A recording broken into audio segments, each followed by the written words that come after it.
With 76 selections in CSE 2022, Study IQ IS aims at providing high quality IS preparation at a very affordable cost.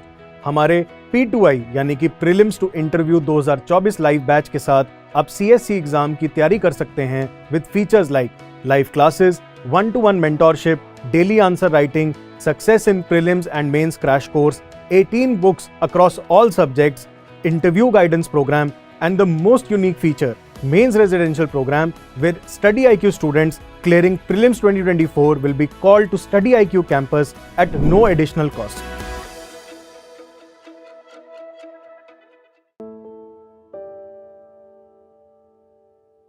कई बार लोगों के मन में दुविधा होती है कि चूंकि हमारे परिवार में या हमारे जानने पहचानने में कोई व्यक्ति सिविल सेवा में नहीं है इस तरीके की, तो हम नहीं कर पाएंगे। बट मुझे लगता है कि एक मिथ है।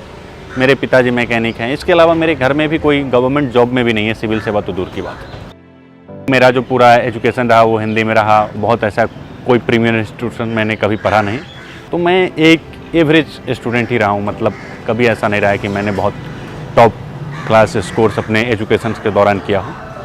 बट फिर भी मेरे अंदर एक कॉन्फिडेंस था और कि यार मैं कर लूँगा, अगर मैं प्रिपरेशन करूँगा तो शायद मैं कर लूँगा।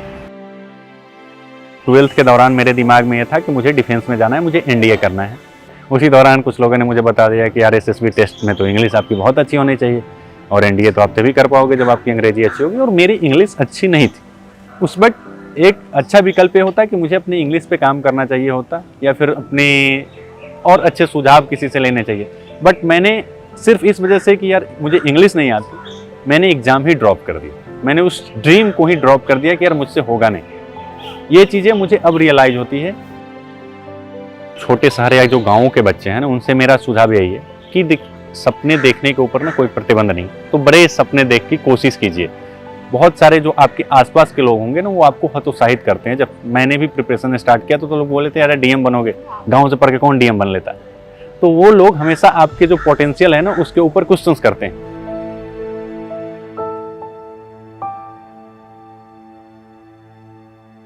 नमस्कार, मेरा नाम प्रिंस कुमार है और मैं बिहार के शिवहर ज़िले का रहने वाला हूँ। इस वर्ष के सिविल सेवा परीक्षा में मुझे 89 रैंक प्राप्त हुआ है और मेरा चयन भारतीय प्रशासनिक सेवा के लिए हुआ है। पिछले वर्ष मुझे भारतीय पुलिस सेवा के लिए चयनित किया गया था, उसके पश्चात मैंने पुनः एक प्रयास किया और इस वर्ष फाइनली मुझे आईएएस के लिए चयनित कर लिया गया। इस वीडियो में मैं अपनी जो स्टोरी है उस पर आपसे बात करूंगा कि कैसे मेरी पूरी लाइफ स्टोरी रही है, किस तरीके से मैंने प्रिपरेशन किया है। तो सबसे पहले अगर बैकग्राउंड की बात करें तो मेरा जन्म बिहार के शिवहर ज़िले के अंतर्गत एक छोटा सा गांव है बखार चंडिया, वहाँ हुआ था। ये जो पूरा क्षेत्र है आर्थिक और सामाजिक रूप से काफ़ी एक पिछड़ा हुआ क्षेत्र है, जहाँ पर डेवलपमेंट की जो चीज़ें हैं वो थोड़ी सी पीछे हैं। इस वजह से जो एजुकेशनल इंस्टीट्यूशन हैं, अच्छे इस तरह की जो चीज़ें हैं वो भी कम ही उपलब्ध होती है। इसके अलावा चूँकि जो मेरे पिताजी हैं वो मोटरसाइकिल मैकेनिक थे और ये सारी चीज़ें रहीं, तो इकोनॉमिकली बहुत कोई अच्छी ऐसी बैकग्राउंड नहीं रही।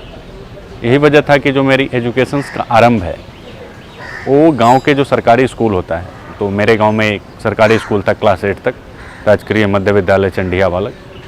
तो मैंने वहीं से अपना जो एजुकेशन है उसका प्रारंभ किया था। उसके बाद चूँकि मेरे गाँव की जो स्कूल थी वो 8वीं कक्षा तक ही, तो बगल के गाँव में हाई स्कूल सोनौल सुल्तान से मैंने अपना 10th कंप्लीट किया। उसके बाद जो मेरा +2 का एजुकेशन भी था वो भी आर कॉलेज शिवहर के अंतर्गत ही मैंने अपना जो पूरा +2 का एजुकेशन है वो सब कंप्लीट किया। बाद में मुझे ग्रेजुएशन करना था, तो ग्रेजुएशन के लिए जो हमारे क्षेत्र की यूनिवर्सिटी है भीमराव अंबेडकर बिहार यूनिवर्सिटी मुजफ्फरपुर, उससे एफिलेटेड एक कॉलेज है बैरगिनिया में, दीनदयाल उपाध्याय कॉलेज, तो मैंने उसमें एडमिशन लिया था। और 2015 से 18 की सेशंस थी, थोड़ा सा सेशंस डिले चल रहे थे, तो 2019 आते आते मेरा ग्रेजुएशन कंप्लीट हुआ था। हालांकि ग्रेजुएशन के दौरान ही चूँकि क्लासेज बहुत रेगुलर वहाँ कंडक्ट नहीं हो रही थी, तो मुझे लगा कि शायद बेहतर होगा, तो ड्यूरिंग सेकेंड ईयर लास्ट तक मैं दिल्ली आ गया था। और मैं बाकी हालांकि बीच बीच में मैं घर और दिल्ली के बीच में जाता आता रहा ताकि कॉलेज और ये दोनों चीज़ें साथ हो जाएं। लोगों के मन में हमेशा एक भ्रम होता है कि जो भी लोग यूपीएससी के एग्ज़ाम्स में बहुत अच्छे रैंक लाते हैं या पास करते हैं वो हमेशा से बहुत इंटेलिजेंट या फिर 10 CGPA टाइप के स्टूडेंट होते होंगे। बट मेरी राय या मेरी कहानी इससे अलग है।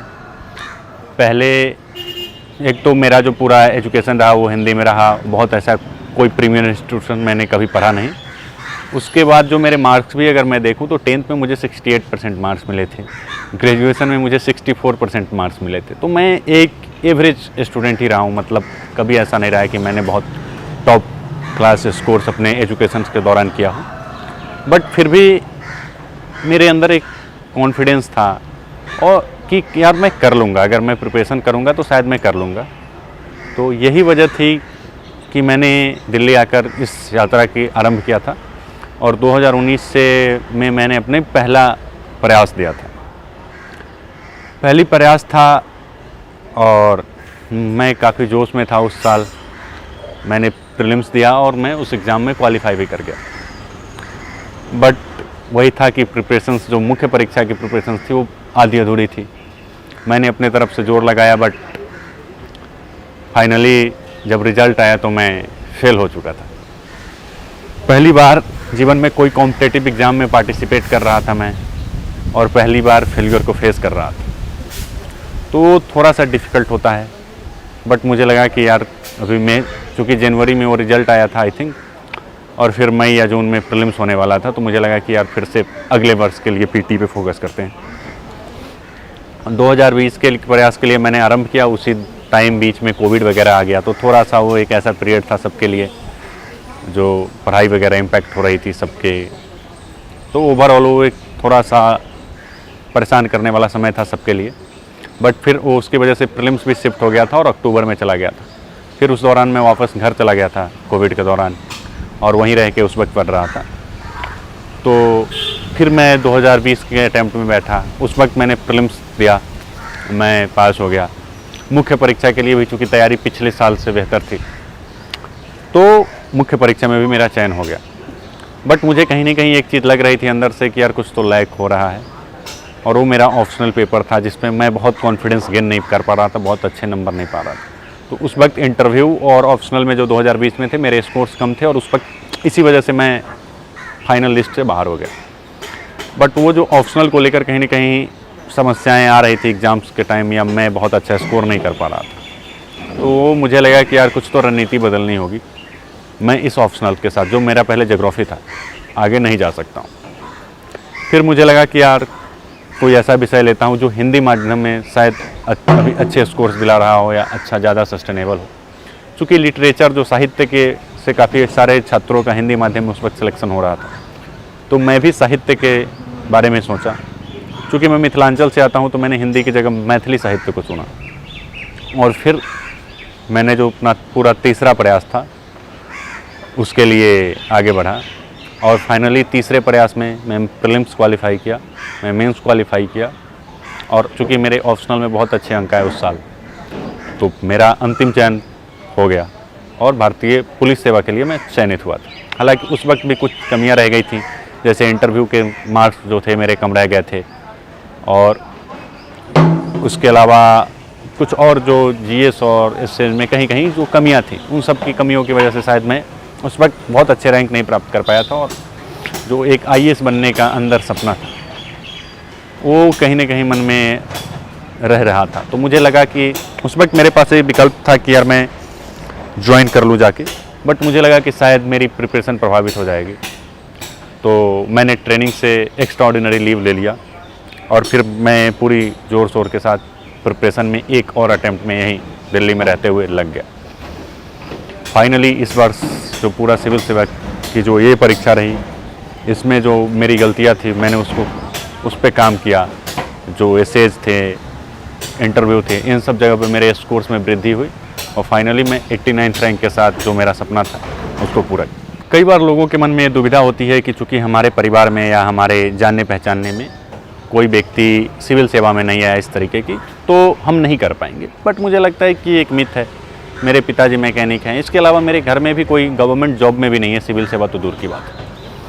तो ये एक चुनौती तो ज़रूर होती है कि शायद आपके पास उतने बेहतर गाइडेंस नहीं हो। बट अब हम एक डिजिटल एरा में जी रहे हैं जहाँ पर सब कुछ डिजिटली अवेलेबल है। तो आप चाहे किसी भी बैकग्राउंड से आ रहे हो, किसी भी क्षेत्र से आ रहे हो, वहाँ पर अब डिजिटली सारी चीज़ें एक्सेसिबल है। आप अच्छे से अच्छे टॉपर्स के स्ट्रेटजीज प्राप्त कर सकते हैं। तो जो गाइडेंस का मामला है कहीं ना कहीं वो अब आसान हो गया है। तो अगर आप हिंदी माध्यम से आए या फिर ऐसे किसी बैकग्राउंड से आ रहे हैं जहाँ पे वो सारी चीज़ें नहीं है, तो इससे बहुत तनाव लेने की ज़रूरत नहीं है कि ये आपके प्रिपरेशन को इम्पैक्ट करेगा, क्योंकि अब लगभग सारी चीज़ें ऑनलाइन अवेलेबल हैं। तो वहाँ से आप इन चीज़ों को प्राप्त कर सकते हैं। इसके अलावा कई बार लोगों के मन में ये दुविधा रहती है कि यार हिंदी में क्या रिसोर्स अवेलेबल है। तो इंग्लिश की तुलना में रिलेटिवली थोड़े कम रिसोर्स होते हैं। जैसे न्यूज़पेपर की अगर हम बात करें तो हिंदी में कोई भी बहुत अच्छी न्यूज़पेपर नहीं है जो द हिंदू या इंडियन एक्सप्रेस के लेवल को कवर करती है। तो वहाँ पे आपको थोड़ा सा चुनौती का सामना करना पड़ता है, और इन चुनौतियों से निपटने का सबसे अच्छा विकल्प ये होता है कि आप भी थोड़ा सा अपने इंग्लिश को सुधारें और जो इंग्लिश न्यूज़पेपर है उसके साथ आगे बढ़ें। हालांकि अगर आप वो नहीं कर पा रहे हैं तो कुछ वैकल्पिक चीज़ें किया जा सकता है। जो ट्रांसलेटेड चीज़ें आजकल ऑनलाइन बहुत सारे वेबसाइट पे अपलोड हो जाती हैं। बट मेरा सुझाव तो यही होगा कि आप थोड़ा सा इंग्लिश न्यूज़पेपर के साथ अपने आप को सहज बनाएं। इसके अलावा जो बाकी की मटेरियल है, जो किताबों के स्तर पे हो या फिर गाइडेंस कोचिंग के लेवल पे हो, तो वो हिंदी मीडियम में भी इक्वली अवेलेबल है। तो जो भी स्टूडेंट भाषा के स्तर पर इंग्लिश बहुत अच्छे से नहीं जानते हैं या हिंदी मीडियम में पढ़ रहे हैं, तो इसको लेकर आप अपने दिमाग में कोई डाउट मत क्रिएट करिए। सेल्फ डाउट जो है इस एग्ज़ाम में आपके लिए सबसे बड़ी नेगेटिव चीज़ साबित होगा।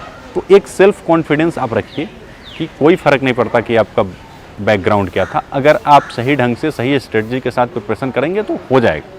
और हिंदी मीडियम में भी सक्सेस होने के चांस उतने ही हैं जितने इंग्लिश मीडियम में।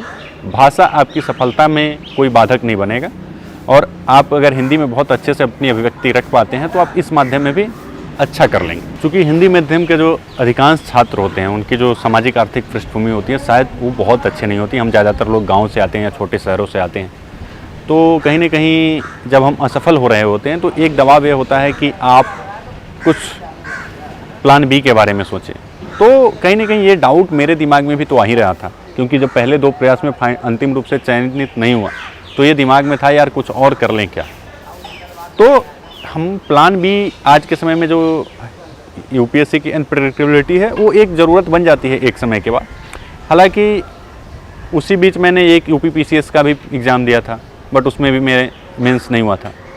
सीएपीएफ में मैं फिजिकल टेस्ट के लिए नहीं जा पाया किसी वजह से।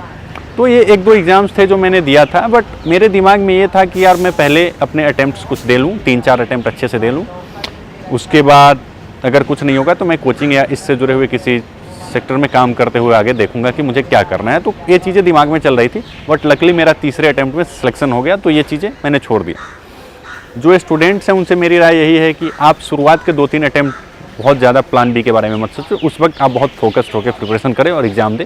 बट हाँ, चूँकि एक यूपीएससी एक बहुत ही अनसर्टेन और अनप्रेडिक्टेबल जर्नी है, तो 2-3 अटैम्प्ट में अगर आप फेल हो जाते हैं तो निश्चित रूप से आप अपने बैकग्राउंड, आपकी जो घर से कितने पैसे मिल रहे हैं, इन सब चीज़ों को ध्यान में रखते हुए आप कुछ प्लान भी कर सकते हैं। वो ऐसा होना चाहिए जो आपकी स्टडी को कम इम्पैक्ट करे। तो कुछ पढ़ाई से जुड़ा हुआ चीज़ अगर है उसी सेक्टर में चले जाते हैं, या फिर स्टेट सर्विस वगैरह के एग्ज़ाम्स आप पहले क्लियर कर लेते हैं, तो निश्चित रूप से कहीं ना कहीं वो आपको एक स्टेबिलिटी प्रदान करता है। तो मुझे लगता है कि निश्चित रूप से एक पार्टिकुलर अटैम्प्ट्स के बाद, मतलब 3-4 अटैम्प्ट्स के बाद तो आपको प्लान बी के बारे में सोचना ही चाहिए। मैं जो प्रिपरेशन के लिए दिल्ली आ गया था, मुझे लगा उस वक्त बहुत मुझे गाइडेंस कुछ नहीं समझ में आ रहा था, तो मैं आ गया दिल्ली कि चलो यार कोचिंग ज्वाइन कर लूँगा, चीज़ें हो जाएंगी। बट क्या है कि उस वक्त जो मुझे था मेरे भैया से, जो कि ऑलरेडी जॉब में थे, तो फाइनेंशियल सपोर्ट मिल गया था। तो मुझे फाइनेंस के बारे में बहुत ज़्यादा सोचने की आवश्यकता नहीं थी, वो मुझे मेरे भैया अफोर्ड कर रहे थे। बट बहुत सारे स्टूडेंट्स ऐसे हैं जिनके पास ये समस्याएं रहती हैं कि यार फाइनेंशियली वो कैसे सस्टेन करेंगे, क्योंकि दिल्ली में जो रहने का पूरा कॉस्ट है वो काफ़ी ज़्यादा है। इसके अलावा इतने सारे लिविंग कॉस्ट के बाद भी यहाँ का जो लिविंग स्टैंडर्ड है वो घर के तुलना में बहुत ख़राब होता है, स्पेशली जो नेहरू बिहार और इन सब के क्षेत्र हैं, यहाँ पर आप बहुत हाई रेंट पे करते हैं, उसके बावजूद भी जो रहने की स्थिति है वो बहुत ख़राब है। तो जो लोग दिल्ली नहीं आ रहे हैं उनको बहुत ज़्यादा परेशान होने की आवश्यकता नहीं है, क्योंकि पोस्ट कोविड जो है ना काफ़ी सारी चीज़ें चेंज हो गई।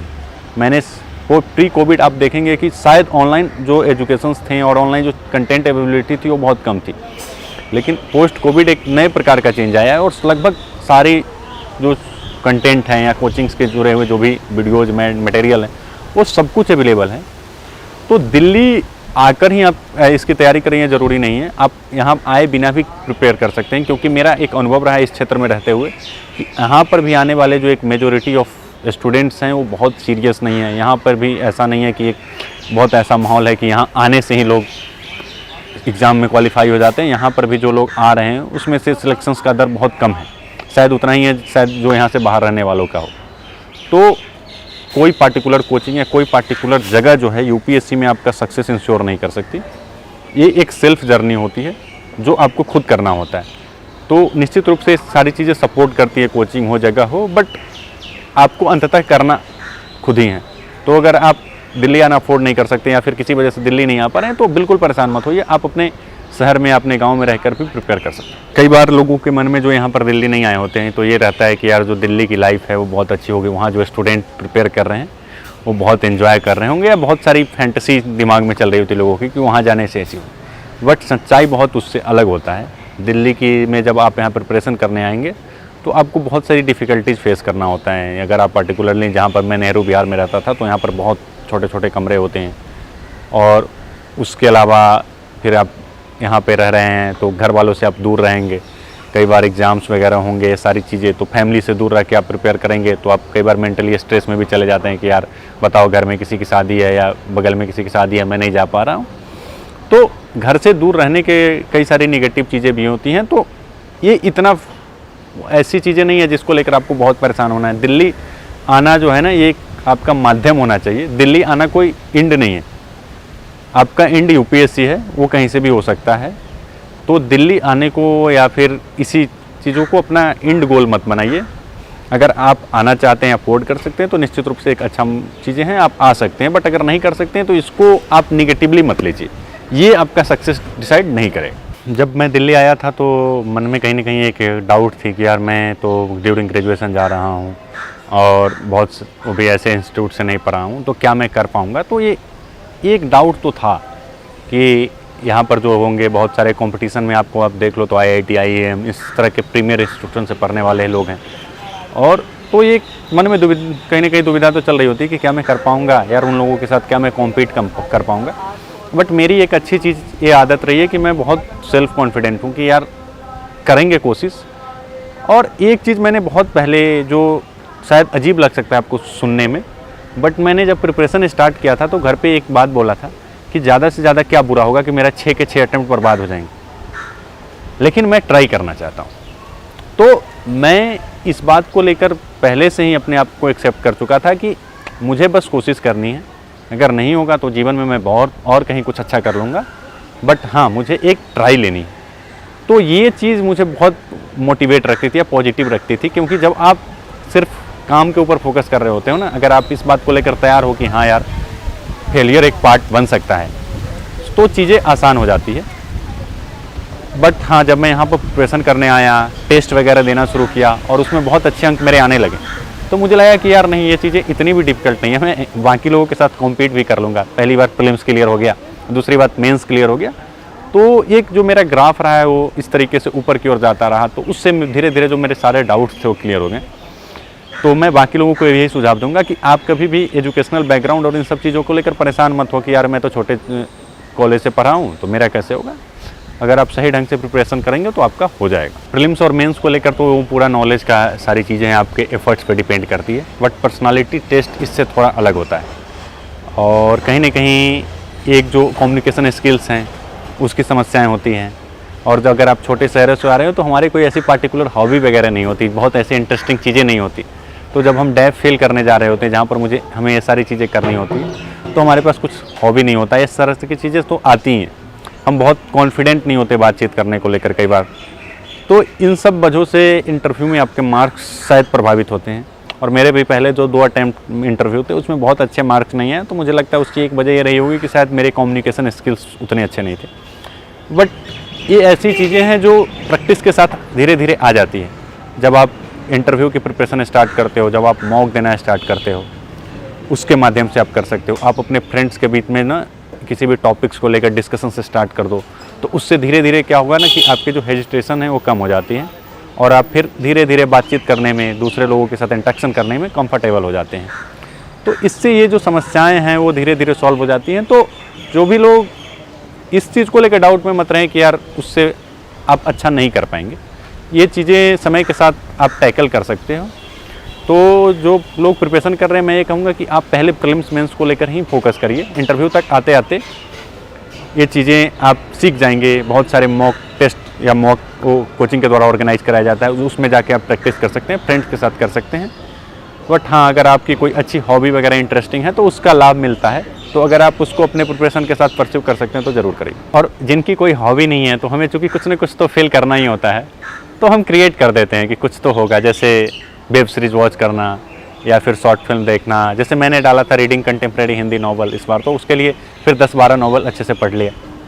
तो आपके पास अगर नहीं भी है तो उस लास्ट मोमेंट पर आप कुछ कर सकते हो, कुछ डाल दो, कोई इससे बहुत फ़र्क नहीं पड़ेगा। मेरी सुझाव जो भी छोटे शहर या जो गाँव के बच्चे हैं ना, उनसे मेरा सुझाव यही है कि सपने देखने के ऊपर ना कोई प्रतिबंध नहीं, तो बड़े सपने देख की कोशिश कीजिए।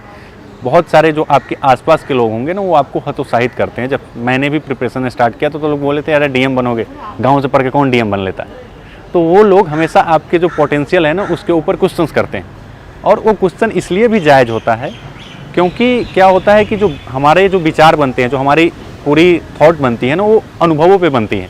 और छोटे शहर या छोटे जो गाँव होते हैं ना, वहाँ पर ऐसे एग्जाम्पल्स कम होते हैं। तो जो लोग कह रहे होते हैं वो उनके अनुभव के आधार पर कह रहे होते हैं। बट वही है कि जो चीज़ें, जो एग्जाम्पल्स कम है, उसका ये मतलब नहीं है कि हो ही नहीं सकता। आपके अंदर वो बिलीव होना चाहिए कि आप चीज़ों को चेंज कर सकते हो, आप कर सकते हो। तो आप खुद के अंदर अगर कॉन्फिडेंट है तो बहुत ज़्यादा अपनी जो नेगेटिविटी आपके अराउंड है उसको आप इग्नोर करिए, खुद कॉन्फिडेंट रहिए। दूसरी बात, अनसक्सेस या फिर इस तरह के फेलियर्स को लेकर पहले से प्रिपेयर रहिए और एक कंसिस्टेंसी को मेंटेन करिए। हो सकता है कि आप एक अटेम्प्ट में असफल हो जाएं, बट फिर से उसी जोश के साथ आप दोबारा से वापस करिए। तो एक कंसिस्टेंसी, डेडिकेशन, हार्डवर्क के साथ साथ जो सेल्फ कॉन्फिडेंस है, वो आपका सक्सेस निश्चित रूप से न केवल सिविल सर्विसेज बाकी के एग्जाम में भी इंश्योर करेगी। अभी मैं बातों को अपनी ख़त्म करूं, उससे पहले जो अंग्रेजी वगैरह को लेकर हमारे दिमाग में एक डाउट होता है, तो उसको लेकर मैं अपने से जुड़े हुए एक स्टोरी बताता हूं आपको। तो 12th के दौरान मेरे दिमाग में ये था कि मुझे डिफेंस में जाना है, मुझे एनडीए करना है। तो मैं उसके लिए प्रिपेयर भी कर रहा था, मैं उसकी पूरे एग्ज़ाम्स वगैरह फॉर्म भी फिल कर दिए थे। उसी दौरान कुछ लोगों ने मुझे बता दिया कि यार एसएसबी टेस्ट में तो इंग्लिश आपकी बहुत अच्छी होनी चाहिए, और एनडीए तो आप तभी कर पाओगे जब आपकी अंग्रेजी अच्छी होगी। और मेरी इंग्लिश अच्छी नहीं थी, तो मुझे उस वक्त एक अच्छा विकल्प ये होता है कि मुझे अपनी इंग्लिश पे काम करना चाहिए होता, या फिर अपने और अच्छे सुझाव किसी से लेने चाहिए। बट मैंने सिर्फ इस वजह से कि यार मुझे इंग्लिश नहीं आती, मैंने एग्ज़ाम ही ड्रॉप कर दिया। मैंने उस ड्रीम को ही ड्रॉप कर दिया कि यार मुझसे होगा नहीं। ये चीज़ें मुझे अब रियलाइज़ होती है कि यार बस एक थोड़े कॉन्फिडेंस की ज़रूरत होती है। कई बार क्या होता है कि आप किसी क्षेत्र में कमज़ोर हो तो ना थोड़े एफर्ट डालने की आवश्यकता होती है। तो कभी भी जब कोई आपको डाउट क्रिएट करे तो उससे आप परेशान मत होइए, आप अपनी कमियों पर काम ज़रूर कीजिए, बट हमें अपने सपने को छोड़ना नहीं, हमें और एफर्ट के साथ आगे बढ़ना है। अंत में मैं बस आप लोगों से यही कहना चाहूँगा कि आप मेरी इन बातों से अपनी जो कोशिश है उसको ज़रूर जारी रखिएगा, निरंतर प्रयास करते रहिएगा। हमें मेरे जीवन में एक लाइन है जो रश्मि रथी में रामधारी सिंह दिनकर की है, जो मैं बहुत पढ़ता हूँ और कई जगह बोला हूँ। वो मुझे बहुत प्रेरित करती है कि लेकिन नौका तट छोड़ चली, कुछ पता नहीं किस ओर चली, ये बीच नदी की धारा है, सुझता न कूल किनारा है, ले लील भले यह धार मुझे, लौटना नहीं स्वीकार मुझे, लौटना नहीं स्वीकार मुझे। तो ये लाइन आप अपने दिमाग में ज़रूर रखिए और आगे बढ़ते रहिए। Thank you. मैं दिल्ली नॉलेज ट्रैक का धन्यवाद देना चाहता हूँ कि उन्होंने इस प्लेटफॉर्म के माध्यम से आप लोगों से इंटरेक्शंस का एक मौका दिया। दिक्कत ही देखते रहिए। धन्यवाद।